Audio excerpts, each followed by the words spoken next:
అన్నిటికీ మెడిసిన్ కొనుక్కుంటున్నారు. కొత్త కొత్త టెక్నాలజీ వస్తుంది. కానీ నా భార్య పెట్టే టార్చర్‌కి మాత్రం ఒక్క మందు కూడా కనుక్కోలేకపోతున్నాను. అందుకని బార్ షాపుకి బందయితే నాకు బార్ షాప్ రిలేషన్‌షిప్ అయితే ఆ మందును కూడా పని చేయనీయకుండా చేస్తది నా భార్య.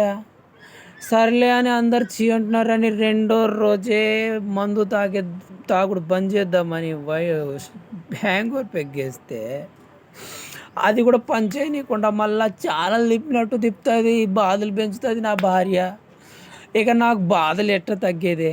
అందుకని ఒక్క మెడిసిన్ కనుక్కోండి. భార్య పెట్టే బాధలకి మెడిసిన్ అని కనుక్కుంటే చాలు. నేను హ్యాపీగుంటా. ఇదొక్కటే సమస్య. ప్లీజ్ ఇదొక్కటి కనుక్కోండి. ప్లీజ్ అర్థం చేసుకోండి.